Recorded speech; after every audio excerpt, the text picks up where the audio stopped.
Ahora sí, Gálatas capítulo 4. Vamos al texto, es el texto que estamos estudiando, o es la carta que estamos estudiando. Gálatas capítulo 4, versículo 21 al 30, el 12 al 20 fue el texto que estudiamos hace 8 días. Hace 8 días estuvimos dando este sermón en 2 partes. Estuvimos hablando acerca, bajo el título Un profundo dolor que se trata de Cristo, y vimos el sermón en 2 partes.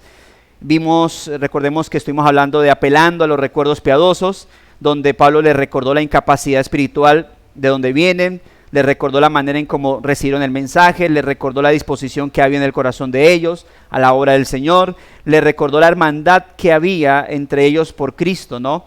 Luego también vimos un segundo punto que se tituló Denunciando el falso celo de los legalistas.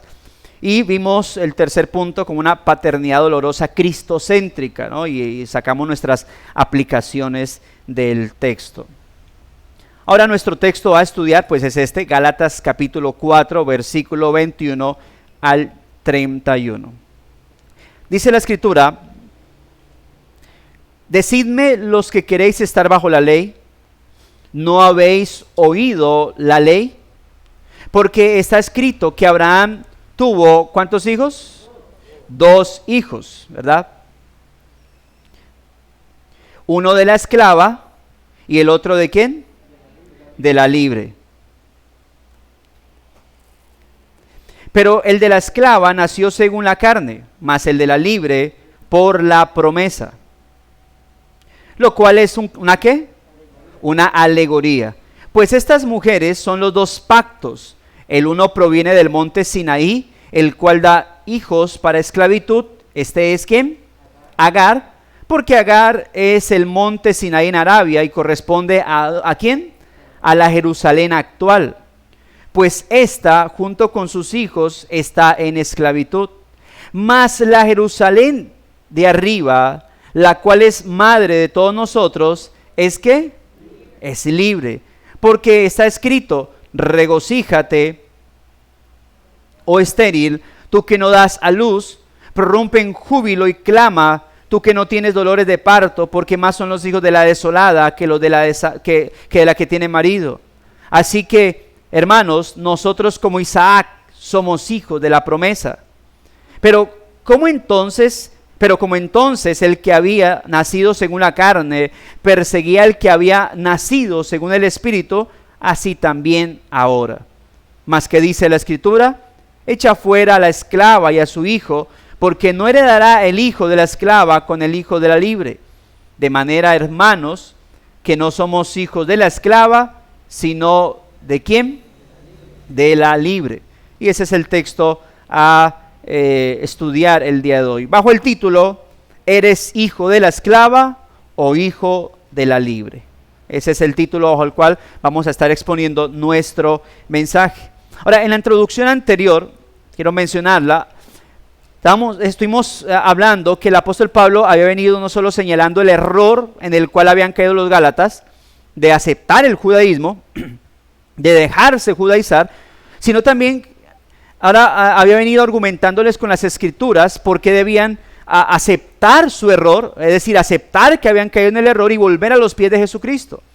Sin embargo, vimos con el texto anterior, versículo 12 al 20, que había algo interesante en ese pasaje, y es que Pablo, sin desprenderse obviamente de las Escrituras, apeló al argumento ya no doctrinal, sino, relacional, es decir, a esa fuerte hermandad de amistad que se había forjado en ellos como creyentes, como hermanos en la fe.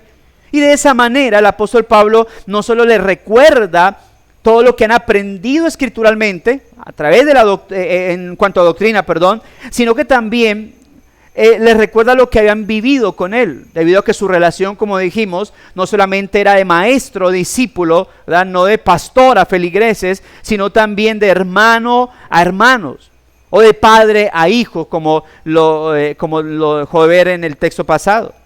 Esto obviamente llevándonos a recordar, hermanos, que no es coherente que personas indignas como nosotros, que hemos recibido el gran e inconmensurable amor de Dios sobre nuestra vida, y que por ello hemos experimentado el perdón redentivo logrado por la vida y sacrificio del unigénito Hijo de Dios, actuemos entonces sin dar de gracia lo que de gracia y por misericordia divina hemos recibido. ¿Qué es esto sino el amor y perdón divinos? Y todo esto, como lo mencionamos, con el objetivo de mostrar a Cristo formado en nosotros y lograr ver en nuestros hermanos también a Cristo formado en ellos.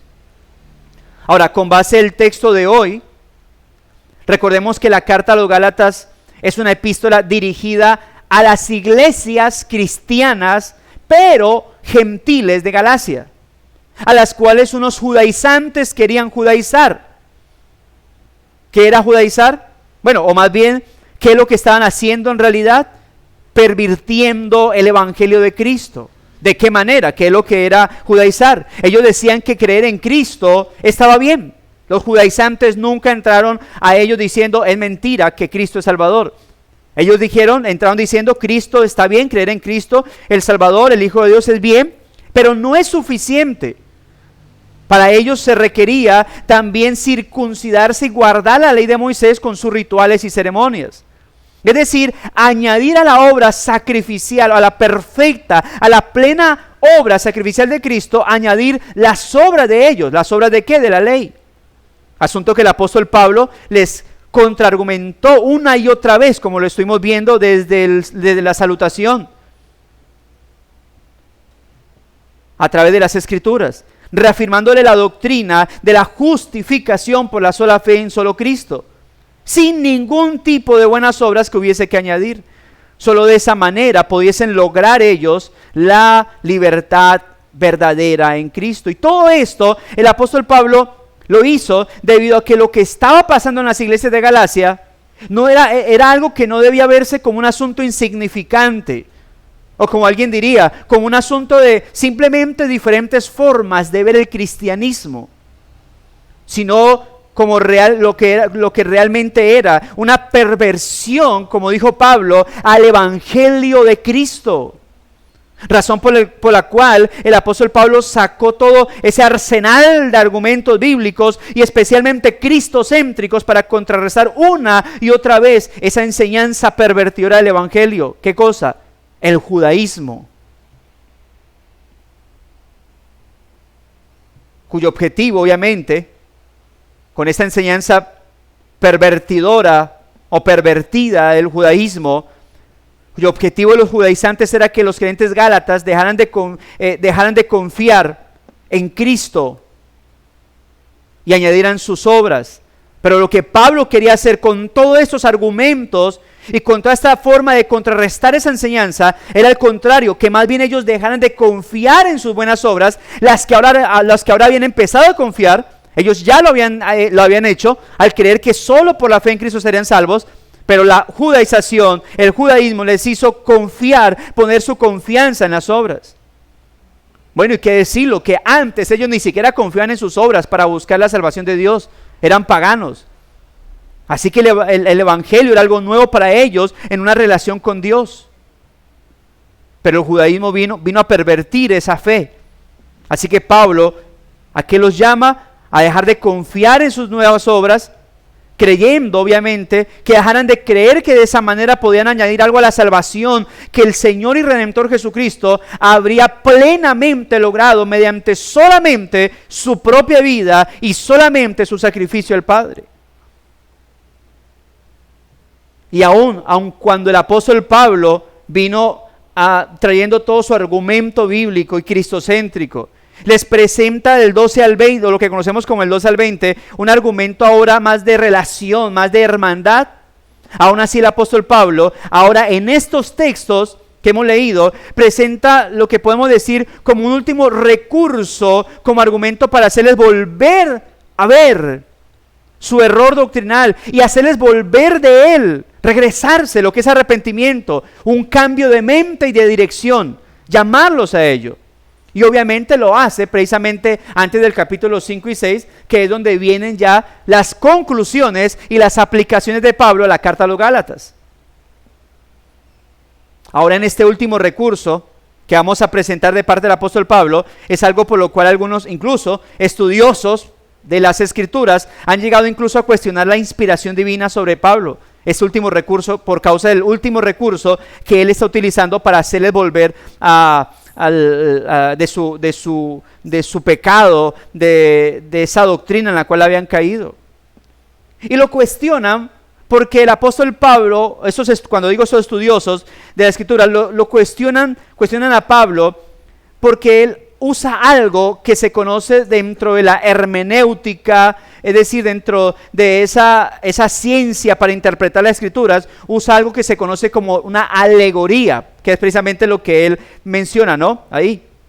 Y obviamente, el hecho de que algunos estudiosos de la Escritura, porque son estudiosos de los idiomas originales y toda esa cuestión, pero el hecho de que esas personas cuestionen que Pablo haya usado esto, ¿verdad? Es decir, que no estén de acuerdo con la alegoría que hizo Pablo, aceptar esos cuestionamientos, obviamente sería ponerse en contra de la inspiración plena de las Santas Escrituras. Y no solamente estaría obviamente en esa posición, sino que obviamente, sin duda alguna, se está también en un punto donde lo que está haciendo es malinterpretar el argumento alegórico que hizo el apóstol Pablo. Es cierto, y aquí quiero aclarar con el tema de las alegorías, que no todo en la Biblia es una alegoría. En la Biblia, algo es una alegoría cuando la Biblia lo presenta como una alegoría. De resto no más. O sea, si la Biblia te lo presenta, por ejemplo, el matrimonio, es una alegoría de la relación entre Cristo y la iglesia. Y en este caso, Pablo hace referencia a esto que vamos a ver más adelante como una alegoría a algo en particular que estaba tratando. O sea, yo no puedo decir, por ejemplo, que entonces el pedacito de la astilla de madera que se encontraba en el Antiguo Testamento representa la cruz de Cristo. No, yo no puedo decir eso, porque eso no lo dice la Escritura. Que apenas aparezca entonces una piedra en el Antiguo Testamento, Cristo. No toda piedra que aparece en el Antiguo Testamento es Cristo. No todo color rojo que aparezca en el Antiguo Testamento hace referencia a la sangre de Cristo. A menos que en su contexto y a menos que el Nuevo Testamento lo cite, ya uno puede decir, ok, es un acto simbólico, es un acto representativo de algo del Nuevo Testamento. Pero para yo decir que algo del Antiguo Testamento es algo simbólico del Nuevo, ¿qué tengo que hacer? ¿O qué tengo que ver? Ver que el Nuevo Testamento lo tome como ¿qué? Como un acto simbólico. Como que eso que pasó allá en el Antiguo Testamento realmente está representando algo en el tiempo del Nuevo Pacto. Si el Nuevo Testamento no hace eso, entonces yo no puedo tomarlo como una alegoría. Pablo sí lo hace. Pero recordemos que estamos hablando de la inspiración divina, ¿no? Ahora, nuestro sermón será expuesto bajo los siguientes puntos. Hoy también no tengo idea si vayamos a terminar todo el sermón, pero pues vamos por lo menos a introducirnos en este texto en particular, y que pues para mí el hecho de que tenga una alegoría es bastante maravilloso. Vamos a hablar primero del trasfondo histórico de Abraham y sus dos hijos. Es el primer punto que vamos a hablar. Vamos a hablar como segundo punto la alegoría y la interpretación inspirada que el apóstol le da a esa alegoría. Y lo tercero, vamos a ver la aplicación del apóstol a la situación actual, lo que vamos a ver, que es el camino que toma Pablo. Un trasfondo histórico de Abraham y sus dos hijos, la alegoría y la interpretación inspirada que el apóstol le da, y la aplicación del apóstol a la situación actual. Y vamos a enfocarnos entonces en el primer punto. Observemos el trasfondo histórico de Abraham y sus dos hijos. Versículo 21 y 22, leámoslo nuevamente. Dice: decidme, los que queréis estar bajo la ley, ¿no habéis oído la ley? Porque está escrito que Abraham tuvo dos hijos, uno de la esclava y el otro de la libre. Pero el de la esclava nació según la carne, mas el de la libre por la promesa. Ahora, antes de llevarlos a observar esto, mire, es interesante porque una de las razones por las cuales estudiamos esta carta, y espero usted no lo olvide, es precisamente porque lo que Pablo estaba combatiendo aquí es algo que todavía sigue vigente, que tiene unas vertientes, que le han añadido una que otra cosa, pero lo que es el judaísmo y la judaización está vigente. Existen doctrinas, existen iglesias judaizantes. En el Espinal creo que hay por ahí una reunión de algunos judaizantes, en Chicoral hay algunas, en el Tolima, en Colombia hay doctrinas que buscan judaizar iglesias cristianas o iglesias que tienen el nombre de cristianas, ¿no? Porque pues hay iglesias de línea pentecostal o iglesias que de pronto estaban por la línea del carismatismo, y como esas personas son muy convincentes, ¿verdad?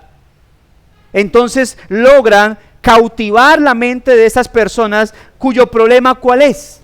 No conocer a profundidad las Escrituras, no conocer de una manera contextualizada la palabra del Señor, y por eso con facilidad esas personas ¿qué hacen? Logran enredar a esas iglesias. Y muchas iglesias, como lo he dicho del comienzo de la exposición de la carta a los Gálatas, han logrado judaizarse. Muchas iglesias han caído en eso.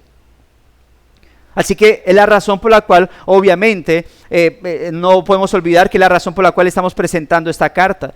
Y que estamos viendo que el apóstol Pablo está usando todos los argumentos posibles para hacer. Y así, de manera puntual, no se va por las ramas. Aquí lo que hemos hecho es extender la explicación de Pablo. Ahora, ¿por qué la extendemos? Porque cuando Pablo escribe, eso que Pablo les ha escrito a ellos, por ejemplo, que nosotros lo vemos en 20 versículos. Pablo a ellos, a los Gálatas, ¿qué hizo? Ya se los había dicho de forma más extendida, porque si a alguien les enseñó, Pablo fue a esas personas. No fue que Pablo llegó a Galacia y en un mesecito abrió iglesias y las estableció por la autoridad apostólica como cristianos y dijo, listo, chao, me voy. No, Pablo estuvo con ellos, Pablo les predicó, Pablo les discipuló, Pablo los instruyó una y otra vez, día tras día, semana tras semana, día del Señor tras día del Señor. Por eso nos tomamos la tarea nosotros, los predicadores, ¿de qué? De tomar un texto y ¿qué? Y extenderlo, porque es para entender el argumento que Pablo estaba utilizando. Pablo, cuando escribe algo, lo hace de un contexto que ya ha hecho, ¿no? En algunas ocasiones Pablo ha dejado por escrito en sus cartas, como ya se los he dicho antes, esto ya lo hablamos nosotros, y queda uno como, pues vuélvelo a escribir. Porque yo no estuve ahí en la reunión con los tesalonicenses, con los corintios. Así que le corresponde a uno hacer esa tarea de estudio de cuál es el contexto de todo esto. Y Pablo está usando una vez más este punto en particular. Ahora, volviendo al versículo 21 y 22, note que el apóstol Pablo se dirige una vez más al problema de los Gálatas. Que es que, ya lo dijimos, querer estar bajo la ley para sentirse seguros de su salvación. Al engañarlo los judaizantes, los Gálatas llegarían a este punto: somos supercristianos, porque creamos en Cristo y la obra de Él para salvación, pero ahora le añadimos a la fe en Cristo el hecho de que ahora estamos adheridos a la ley, y de repeso, para sellarlo, nos hemos circuncidado, estamos volando.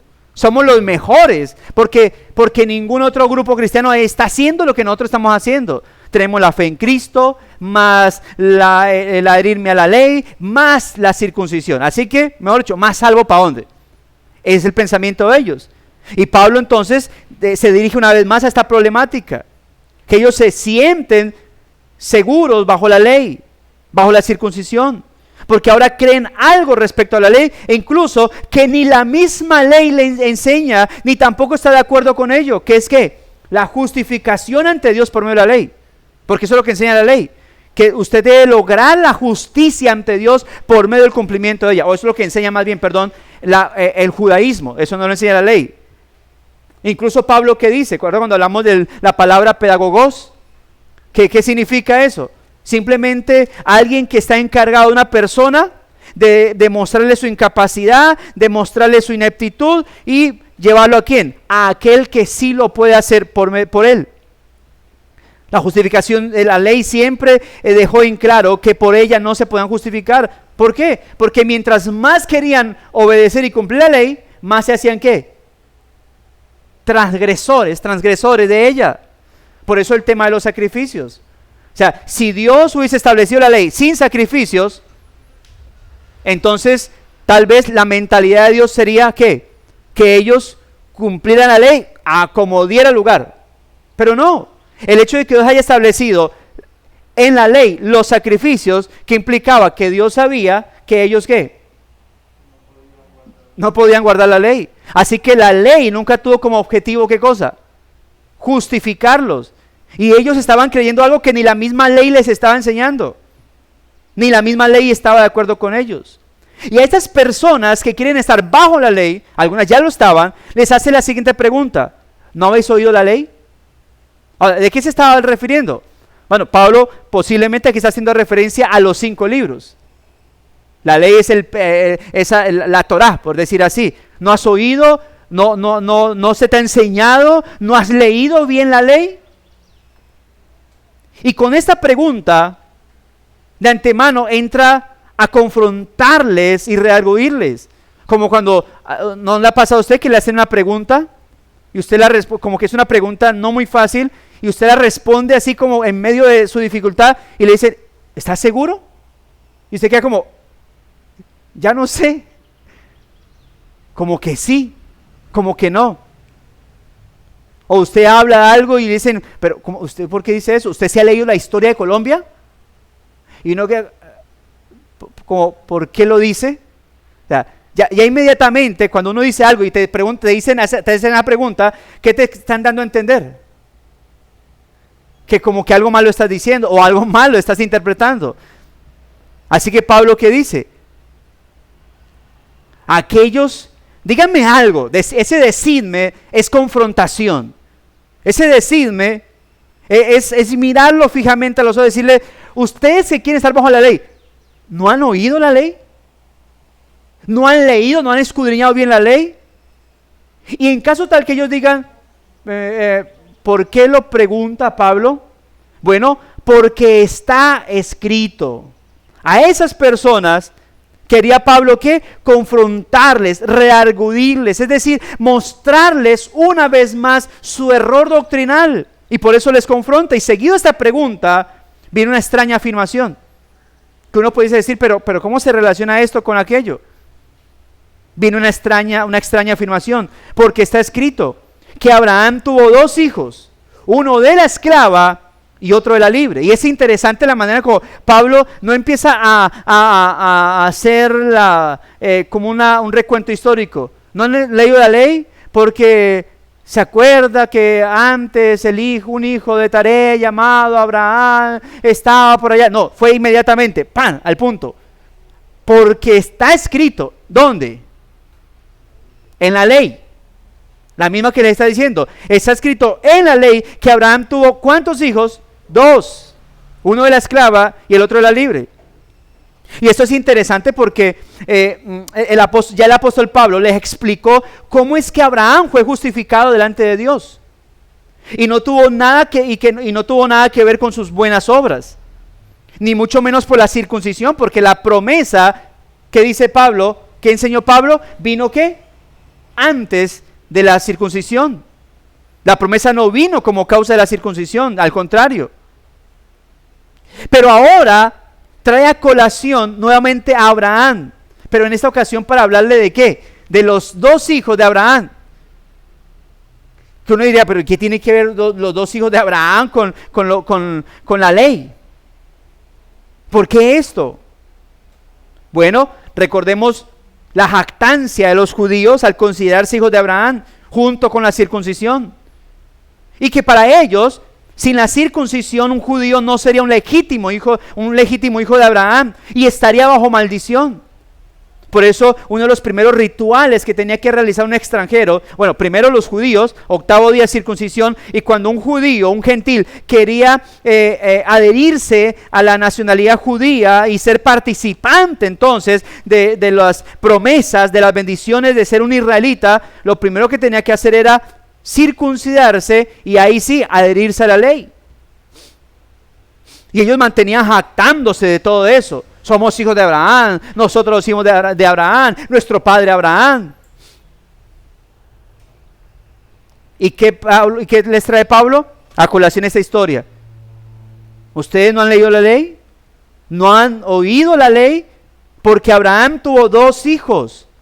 Bueno, antes de continuar con esto de por qué Pablo utiliza esto, recordemos un poco la historia, no voy a mencionarla, ustedes pueden leerla desde Génesis capítulo 12 en adelante, 12, ahí se va a encontrar con la historia, pero para hacer un recuento, Abraham tenía 75 años, Sara tenía 64, 65, era 10 años menor que Abraham, y a esa edad Dios le promete descendencia a Abraham. O sea, ya de por sí es una promesa. Yo he conocido personas, he escuchado de mujeres de 52 años, ¡pam!, embarazo. Y uno dice, ¡oh!, se va a morir. Es lo que piensa uno, porque a esa edad ya es difícil. Ahora imagínese Sara de 64 años y Abraham de 75, de repente 10 años mayor que ella. Y Dios les promete descendencia. Ahora, siendo Abraham de 85 años, habían pasado 10 años de la promesa. Por desesperación y duda de Sara, Sara le dice a Abraham algo así como, Abraham, ¿y la promesa? Nada. O sea, no será mi hijo que eso no, pues yo creo que la promesa es con usted, no con los dos. Yo, aparte, antes tenía 64, ahora tenía 74, 75, peor todavía. Y de repeso, ¿se acuerdan qué otro problema tenía Sara? Era estéril. O sea, si ya de por sí con 65, 60 o 75 años era muy difícil, ahora imagínense, le añadimos a eso esterilidad, peor todavía. Así que ella, como entre duda y por desesperación, le da el permiso, le aconseja y por hecho le permite algo que se podía en aquel entonces. No es que Abraham pecó, adulteró con Agar, antes se podía hacer eso. Así que Sara empuja a Abraham a que él más bien se allegue íntimamente a su sierva o a su esclava Agar, y así sucede, con la cual Abraham termina teniendo un hijo a quien llaman, ¿se acuerda el nombre de el hijo de Abraham y Agar? Ismael, don Ismael. El Señor obviamente le recuerda la promesa de descendencia para ese mismo tiempo, le recuerda la promesa de descendencia, y siendo Abraham de 100 años y Sara de 90, además de estéril, por la gracia y poder de Dios, ella queda en embarazo y logra dar a luz su hijo. Porque el problema con todo esto, amados hermanos, es que Sara entra en un estado pero lo vamos a ver más ahorita, solamente quería como traerles a colación esta historia de lo que había pasado, y por eso Abraham termina teniendo 2 hijos. Ismael termina siendo su ¿qué? Su primogénito, sobre el cual, ¿qué se entendería? Que todas las bendiciones recaerían sobre él. Y incluso esto puede terminar siendo una extensión de esa promesa. ¿Se acuerda de la promesa que se le dio a Rebeca? Que el mayor serviría al menor. Prácticamente lo mismo. Antes de que eso pasara, entre Jacob y Saúl, ¿qué pasó entre Ismael e Isaac? El mayor terminó ¿qué? Sirviendo al menor. Tenemos entonces que Abraham tenía ciertamente 2 hijos. Personalmente, no sé si los Gálatas sabían esto, ¿verdad? Es decir, de la existencia del otro hijo de Abraham, porque pues ellos siempre se enfocaban en el Dios de Abraham, Dios de Isaac, Dios de Jacob, ¿verdad? Que era Isaac el hijo de Abraham. Pero el apóstol Pablo se los estaba o informando o recordando, una de dos, ¿no? Pero el hecho fue que se los puso delante de la mesa con un argumento más para hacerles ver su error. Ahora, recordemos que precisamente nuestro Señor les hizo saber a los judíos de su necesidad de ser libres, Juan capítulo 8. Pero ellos, enceguecidos, siempre sacaban como defensa que eso no podía ser, que de cuál libertad hablaban si ellos eran hijos de ¿qué? De Abraham. Decían, nosotros no somos esclavos, perdón, Jesús, pero ¿libres de qué? Somos hijos de Abraham. Así que ellos, enceguecidos, sacaban su defensa, no podían discernir que el Señor les estaba hablando era de ser libres de la esclavitud de ¿qué? De su pecado, de su maldad. Ahora, note que el apóstol Pablo les hace una aclaración en su narración histórica. Él les dice no solamente que Abraham tenía 2 hijos, sino que uno de estos hijos era hijo de ¿quién? De la esclava. ¿Quién era la esclava? Agar. Y el otro era hijo de la libre. ¿Quién era la libre? Sara. Bueno, ¿por qué dice esto? Porque Pablo está interpretando que Agar tenía un espíritu de esclavitud. No, porque ¿qué era Agar de Sara? La esclava. Bueno, el texto dice la sierva, pero la palabra originalmente o más exacta es esclava, ¿verdad? Eso era Agar de Sara, era la sierva o la esclava de Sara. Ahora, si tenemos en cuenta que en el contexto anterior el apóstol Pablo ha venido hablando de la libertad en Cristo y la esclavitud que produce la ley, uno puede empezar a imaginarse hacia dónde es que Pablo está yendo. Porque ya ha venido hablando de todo eso. Esclavitud, libertad, libertad, esclavitud. Y ahora trae a colación los dos hijos de Abraham y dice que uno es hijo de la esclava y otro de la libre. Esclavitud, libertad. Y esto es reforzado por su afirmación en el versículo 23, en el cual añade una interpretación del evento histórico de Abraham y sus dos hijos. ¿Y qué dice él? Versículo 23. Pero el de la esclava nació ¿qué? Según la carne, mas el de la libre por la promesa. ¿Verdad? Ahora, ¿qué significa nació según la carne? ¿Que él nació con parto natural y que Isaac llegó así por arte de magia? No, porque cuando uno habla acerca de, o más bien hay que tener en cuenta que los dos hijos llegaron mediante vía natural. Obviamente uno normal y el otro por vía sobrenatural, porque el embarazo de Sara, si bien fue natural, fue milagroso, ¿no?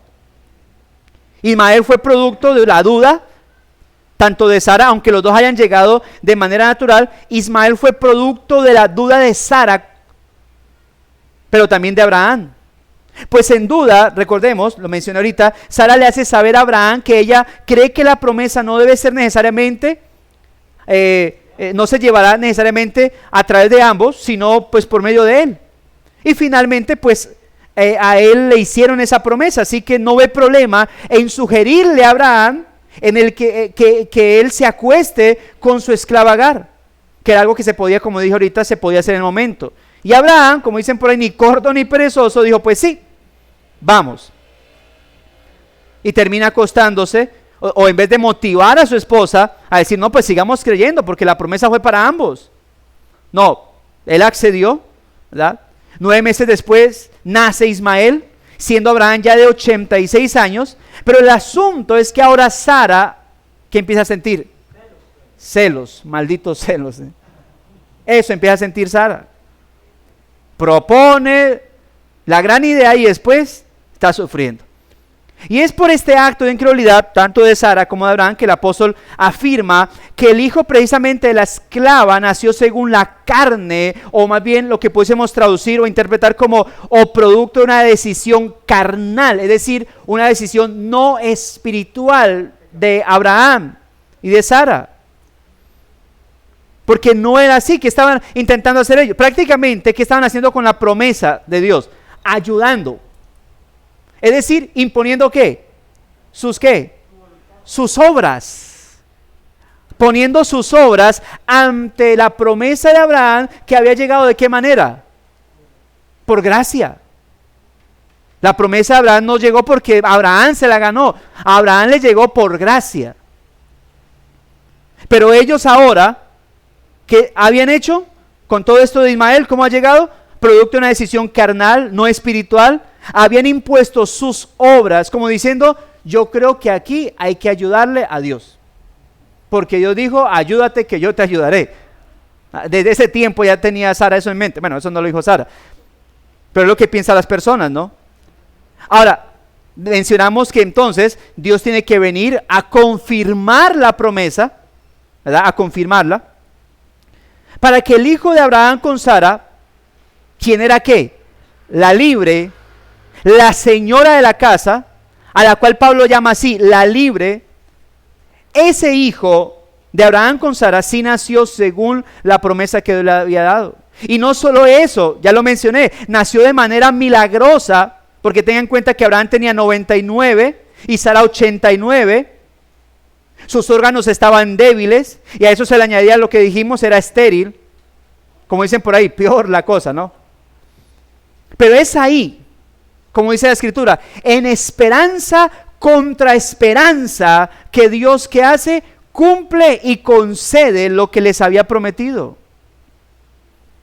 Estoy seguro que Dios quería dejar por entendido que tanto la promesa como el cumplimiento les llegaría, así como lo mencionamos ahorita, por gracia y no por algún esfuerzo en ellos. ¿Cómo les llegó la promesa? Por gracia. ¿Cómo se la hizo cumplir? Por gracia, es un milagro.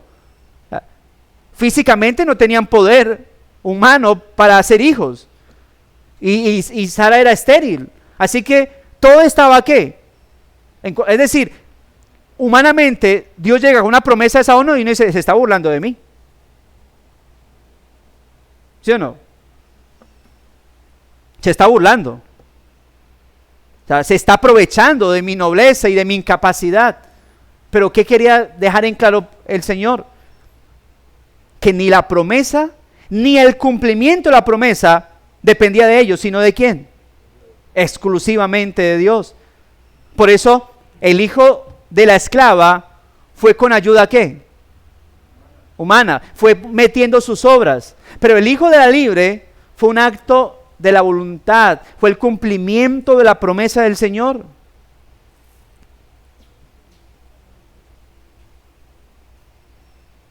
Estoy seguro, repito, que Dios quería dejar por entendido que tanto la promesa como el cumplimiento les llegó por gracia y no por algún esfuerzo en ellos. Ahora, es cierto que ellos tuvieron que intimar, Abraham y Sara tuvieron que intimar sexualmente para la procreación de Isaac, pero aún eso lo estaban haciendo en fe, porque las circunstancias humanamente nunca estuvieron a su favor, mucho menos ahora que estaban avanzados de edad. No estaba a favor a los 70 y pico y 60 y algo de Sara, mucho menos ahora. Dice un texto de la Escritura, Abraham casi muerto, literalmente estaba así. Por ello, ahora, quiero hacer una aclaración, porque personalmente yo ni juzgo a Sara, ni juzgo a Abraham en su mal acto pecaminoso. Y cuando digo que no juzgo, digo es que no me atrevo a decir, es como diciendo, uy, esa incredulidad de Sara y ese aprovechado de Abraham en vez de esperar más. Porque es que uno hay que colocarse ahí, ¿qué hubiese hecho uno? Creo que no es fácil recibir una promesa de descendencia a los 75 años con tu esposa de 65 y estéril, que pasen 10 años y nada. Y aún así, Dios le reconfirma la promesa, se la reafirma, ¿y cuántos años más les toca esperar? 13 años más. ¿Ve? Así que, como diciendo, yo les dije eso, se las vengo a reconfirmar. Sara se ríe, ¿verdad? Pero les toca esperar, y ahí sí ya aprendieron, ¿no? Ya sí Sara no dijo, venga, ¿no será que hay que hacerlo otra vez? Ella ya entiende y esperan. Por eso, en ese sentido yo digo, yo entiendo a Abraham. ¿Qué esposa no haría eso? No caería como, 10 años y yo ya estoy más vieja. Yo creo que es por Abraham, así que Dios tiene que confirmar todo eso, y no sé si de pronto en su charla Sara diría, venga mijo, pero ya pasaron los mismos 10 años y nada. Puedo pensar que Abraham dijo, pues ahí sí esperemos, porque ya Dios nos reconfirmó la promesa. Ahora, exceptuando lo que acabo de decir, esto acerca de que entiendo a Sara y a Abraham como humano, ¿no?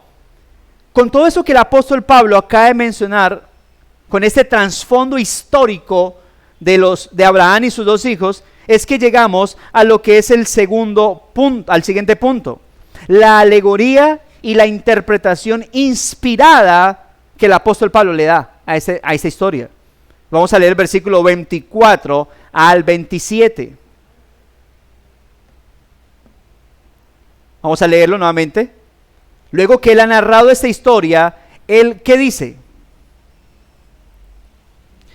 Dice, lo cual es que, regresemos un poquitico para que no perdamos la lectura.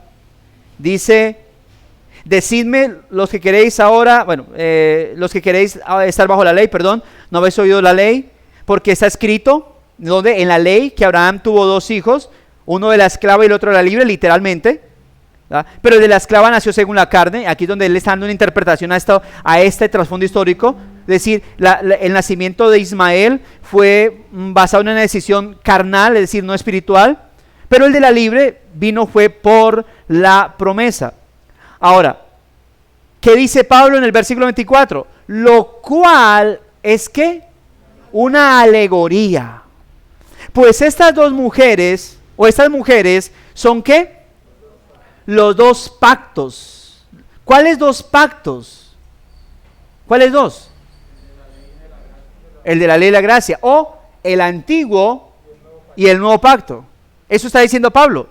Esa ley, estas dos mujeres, lo cual es una alegoría porque estas dos mujeres son los dos pactos. El uno proviene del monte Sinaí, el cual da hijos para esclavitud. Este es Agar.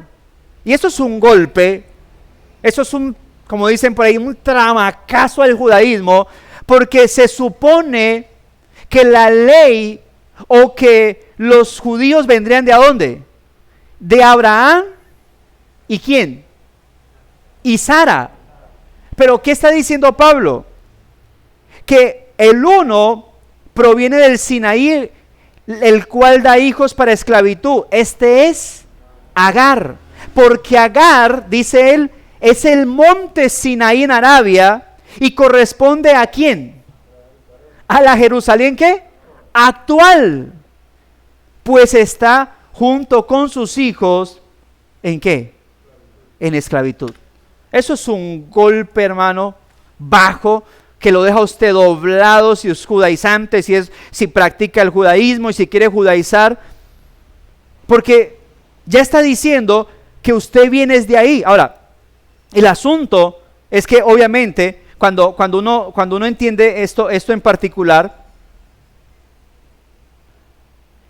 es que los judíos literalmente pertenecían a la descendencia del hijo de ¿quién? De Sara. O sea, literalmente repito, pertenecían a la descendencia de Abraham con Sara, es decir, del hijo de la libre.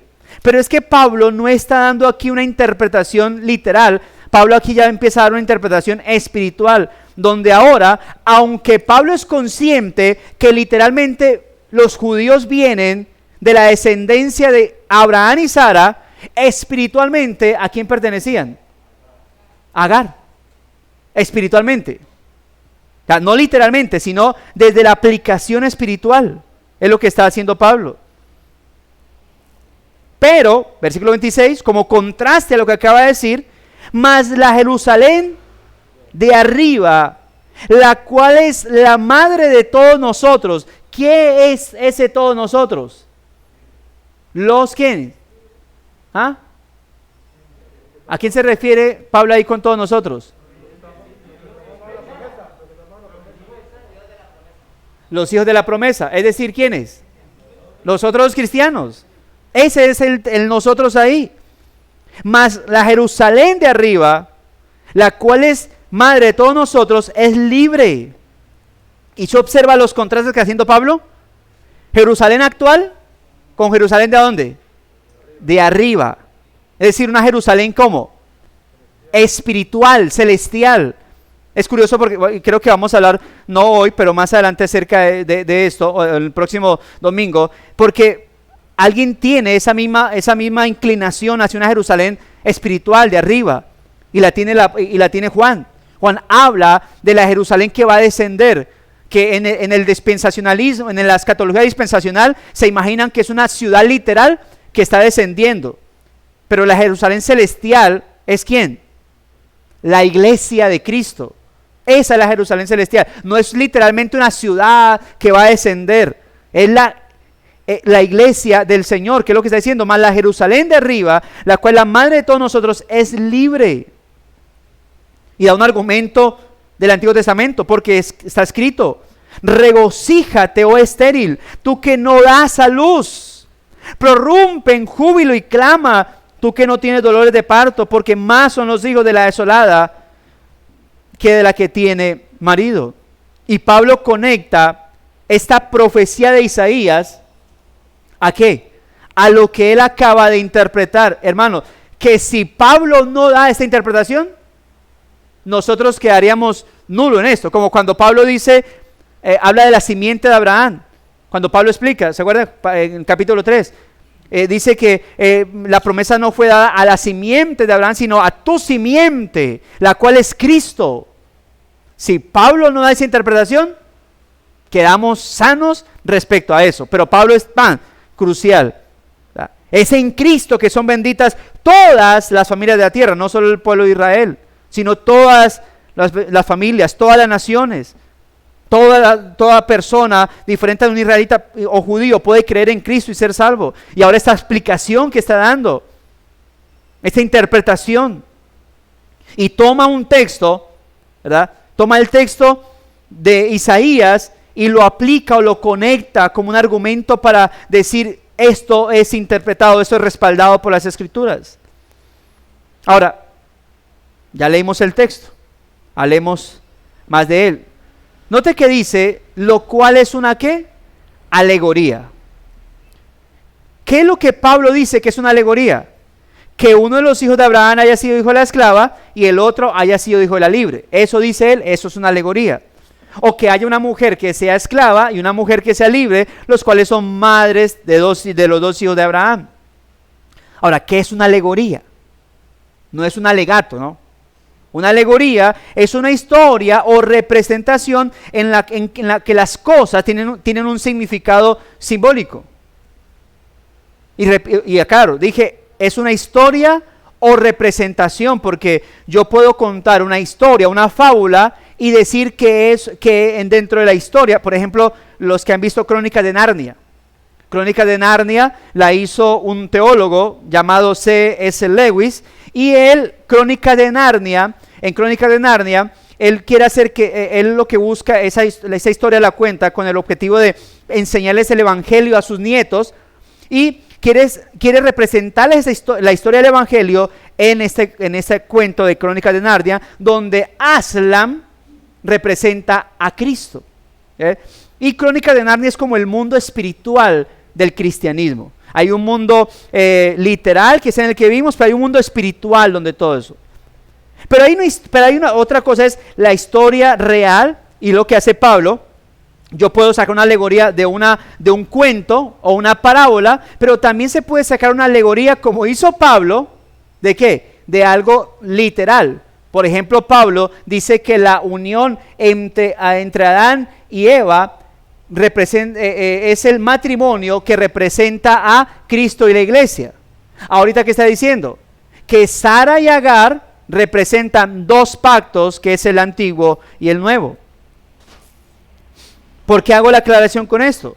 Bueno, porque no es que Sara con Isaac y Agar con Ismael sean la alegoría, es decir, como que alguien diga, o sea, ellos no son personajes literales o reales. No, ellos fueron reales. La alegoría es todo lo que pasó con ellos y sus hijos, lo cual Pablo lo toma y lo interpreta como ¿qué? Como una alegoría, ¿verdad? Donde lo que fueron ellos es obviamente la representación espiritual. Algo similar sucede con, ¿cómo se llama Oseas y su matrimonio con la ramera. ¿Se acuerda? Cuando todo el mundo pues miraba a Oseas feo, y al final del libro, ¿cuál es la sorpresa? Que Dios les da a entender que Oseas era una representación de Dios y la mujer ramera era una representación ¿de quién? No, de la iglesia no. De la nación de Israel, que era así como ellos. Dios los tomó así, como prostituta, y ellos, así como esta mujer se había vuelto otra vez a su pecado y había engañado a Oseas, ellos también lo habían hecho. Así que todos los que criticaban a Oseas en su momento, cuando Dios les da la interpretación, dicen, caramba.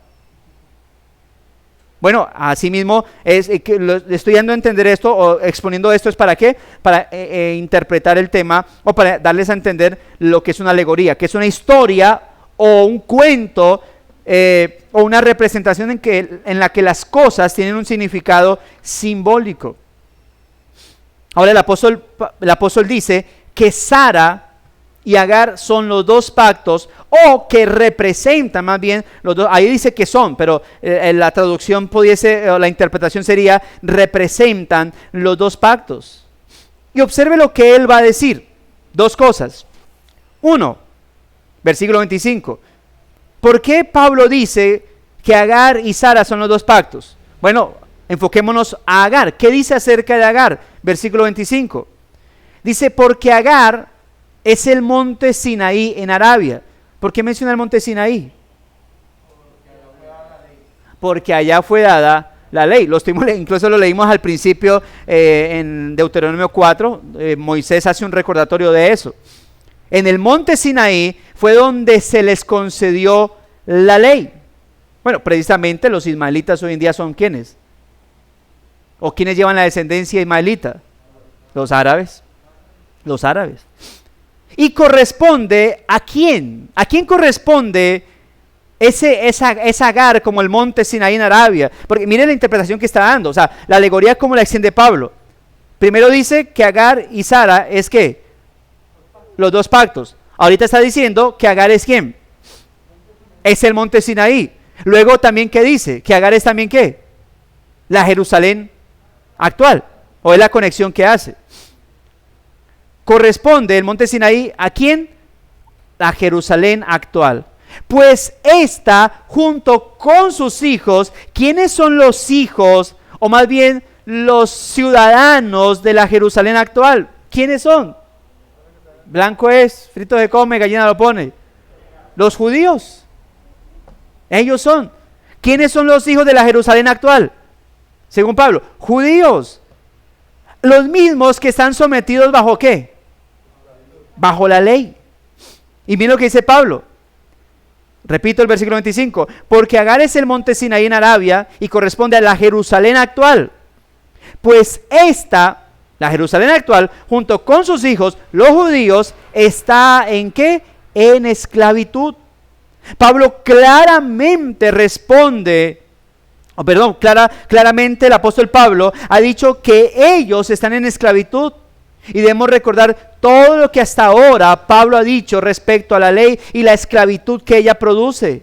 Es un golpe, repito, fuerte, bajísimo para con estos judaizantes o para con aquellos que habían creído, creyentes galatas, que habían creído abiertamente en el ¿qué? En la doctrina que ellos habían traído. Les estaba diciendo eso, es que mire lo que está pasando. Es una interpretación espiritual. Ustedes no pueden caer en eso. Porque ellos, ¿desde dónde? Desde allá. ¿Su esclavitud de dónde viene? Desde allá. Desde el tiempo de Abraham, en la búsqueda, o en el tiempo en el cual recibiría la promesa, pero en el cual se mete Agar, la esclava, y le da un hijo a Abraham, hijo de la esclava. Y luego, el punto 2, aquí vamos a dejar, mas la Jerusalén de arriba, la cual es madre de todos nosotros, es libre. ¿Y a qué hace referencia a la Jerusalén de arriba? Bueno, a una Jerusalén espiritual. No se está refiriendo, Pablo no solamente, se está refiriendo a algo que llamamos iglesia triunfante dentro de lo que es aún dentro de lo que es el lenguaje escatológico, para hacer referencia a la iglesia que está peregrinando, pero se habla de la iglesia triunfante como aquella iglesia que ya está redimida totalmente ante los ojos de Dios. Es decir, la Jerusalén de arriba no solo se refiere a esta iglesia triunfante, sino también a las muchas bendiciones que Cristo, desde su exaltación abundante, derrama abundantemente sobre el objeto de su amor. Recordemos Efesios 1:3 que dice, ¿cuál es la exaltación que hace Pablo? Bendito el Dios y Padre, nuestro Señor Jesucristo, que nos va a bendecir. No, en pasado dice que nos bendijo. ¿A quiénes? ¿A solo a Pablo y los Efesios? No, a toda la iglesia, que nos bendijo. ¿De qué? Con toda bendición, ¿qué? Espiritual. ¿En dónde? En los lugares celestiales. ¿Y por medio de quién? En Cristo Jesús. Esa es la iglesia de Cristo. Una iglesia triunfante, no solamente porque la Biblia dice que algún día todos llegaremos al cielo, sino por lo que Cristo ya logró en ella, en la cruz del Calvario. La Jerusalén de arriba, aquella iglesia que en Cristo está allá triunfando. Efesios 2:6 dice que que la iglesia está sentada juntamente con Cristo, ¿en dónde? En lugares celestiales. Somos bendecidos en lugares celestiales y estamos en Cristo y estamos sentados con Cristo en lugares celestiales. Así que ese mismo lenguaje Pablo está utilizando aquí. Es como si Pablo hubiese podido decir, más la Jerusalén, la celestial. Es lo mismo que hubiese dicho. Porque se está refiriendo aquí a la iglesia triunfante o la iglesia espiritual del Señor. Bueno, más adelante es que Pablo al final de la carta hace referencia al Israel de Dios. ¿Para hacer referencia a qué? A la iglesia espiritual, a la congregación de los santos, a la iglesia que no solamente se reúne de manera literal cada día del Señor, sino de manera espiritual. ¿En dónde? En todo el mundo, adorando al Señor. Hoy hay una iglesia no solamente física, sino espiritual. Y esa iglesia es libre. La madre de todos nosotros es libre. Ahora, ¿por causa de quién es libre? De Cristo. En Juan capítulo 8, ¿qué dijo Pablo? ¿Cuál fue el testimonio de Juan con respecto a las palabras de Cristo? Que conoceríamos a Cristo y Él nos haría libres. Porque solamente aquel que el Hijo del Hombre libertare, ¿sería qué? Verdaderamente libre. ¿Por qué los hijos de Agar son esclavos? Porque están sometidos ¿a quién? A la ley. Y la ley lo único que les dice constantemente era ¿qué? No pueden obedecerme. Tienen que obedecerme, pero no pueden obedecerme. Eso es lo que les decía la ley. Obedézcame. ¿Sí ves? No puedes. Esclavo del pecado. Eso le dice la ley. Esclavo del pecado. Obedéceme. No puedes. Esclavo de tu pecado. Sacrificios. ¿Hasta que llega quién? El Redentor. Por eso el título de Cristo, uno de los títulos de Cristo es ¿qué? El Redentor. Porque Él vino ¿a qué? A redimir. Por eso Él le llamó Salvador. Porque vino ¿a qué? A salvar a su pueblo de sus pecados. ¿Su pueblo quién? ¿Los israelitas? No, no eran los únicos. Sí estaban incluidos ahí. Pero a toda la iglesia, todos aquellos que serían parte de la iglesia del Señor. Ahora, es cierto, mis amados hermanos, quiero dejar aquí y concluir, no he terminado el sermón, pero obviamente concluir diciendo esto, que si bien es cierto que Pablo esto lo menciona con un objetivo y es para hacerles volver a las personas que están judaizadas o que están siendo como engañadas con el judaísmo, le está diciendo a esas personas, se está refiriendo a esas personas, bueno, nosotros debemos recordar que nosotros espiritualmente antes de Cristo, pues obviamente no éramos judíos, por lo tanto no éramos esclavos de la ley, pero sí dice la Biblia que nosotros éramos hijos de ¿qué? De desobediencia. Hijos de ira, por lo tanto, por ser hijos de desobediencia. Ellos esclavos de su pecado porque tenían la ley. Nosotros esclavos de nuestro pecado porque también teníamos una ley en los corazones, pero no una ley como ellos, pero también esclavos del pecado, esclavos de nuestra naturaleza caída y pecaminosa. A los judíos, Cristo vino a liberarles de la esclavitud de su pecado, aun cuando tenían la ley. Vino a decirles, mire, la ley siempre los apuntó ¿a dónde? A mí, aquí estoy, vengan a mí. Venid a mí todos sean trabajados y cargados, yo los haré descansar. Y a los gentiles también, ¿qué les dice? Ustedes también están trabajados y cargados, no por la ley de Moisés, pero sí ¿por qué? Por su pecado. También Cristo vino a nosotros, ¿a qué? A redimirnos, a liberarnos, a comprarnos a precio de sangre. Y es lo que, amados hermanos, nosotros debemos agradecer cada día en el Señor. Obviamente, pudiésemos decir que los judíos eran más responsables que nosotros en su determinado momento, ¿verdad? Pero ahora, obviamente, una vez se nos expone el Evangelio y la realidad de nuestro pecado, bueno, también quedamos bajo responsabilidad. Por eso el Evangelio se expone para salvación, pero también se expone ¿para qué? Para condenación. Y en unos, el Evangelio por ello, en los salvos, es olor de vida, pero en los no salvos, en aquellos que lo escuchan y lo rechazan, ¿es olor a qué? A muerte.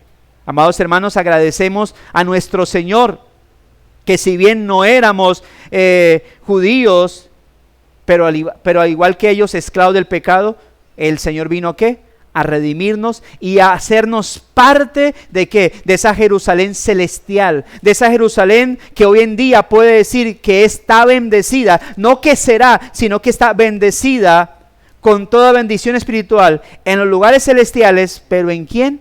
En Cristo Jesús. Es en Él, mis amados hermanos, y solo en Él que nosotros podemos agradecer al Señor por nuestras ¿qué? Bendiciones. Agradezcamos al Señor. Ninguna bendición, amado hermano, ninguna bendición espiritual usted se ganará por sus obras. Al final, si hablamos de las bendiciones terrenales, ya lo hemos dicho. ¿Cuántas veces usted no ha orado en el día y comió, no le pasó nada, tuvo vestido, volvió a su casa? Hablamos de las bendiciones espirituales. Esas bendiciones espirituales han venido por gracia divina, el perdón, la misericordia, la adopción de hijos, la justificación. Todo eso es parte ¿de qué? De la gracia del Señor para nuestra vida.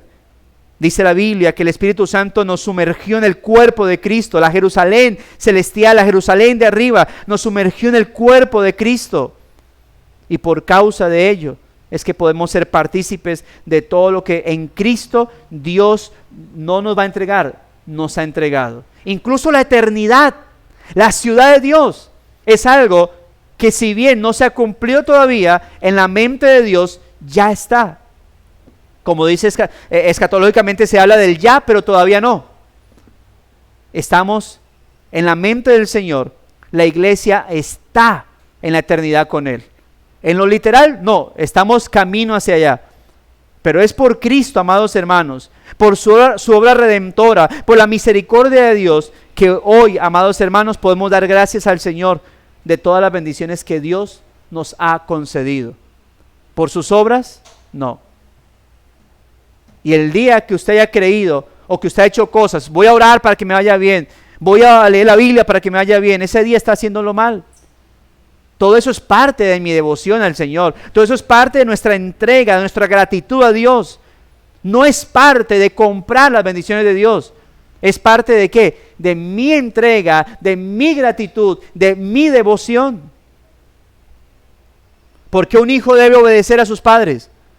¿Para que su padre no le diga, ya no eres mi hijo? No, así desobedezca, ¿qué va a seguir siendo? El hijo. ¿Cuántas veces su hijo no le ha desobedecido? Y usted no le ha dicho, ya no serás mi hijo. Y lo echó de la casa, y sigue siendo. El hijo debe obedecer, debe lavar ropita, lavar lazo, ayudar con todo. ¿Por qué? Por gratitud. ¿A quién? A su padre, a sus padres. Eso mismo hacemos nosotros. Obedecemos al Señor no para ganarnos o no para asegurar las bendiciones de Dios, sino por gratitud a nuestro Señor. Y que el Señor, mis amados hermanos, nos ayude en esas labores. Nos ayude, mis amados hermanos, a vivir siempre en gratitud delante de Él. Amén y amén. Vamos a orar a nuestro Señor.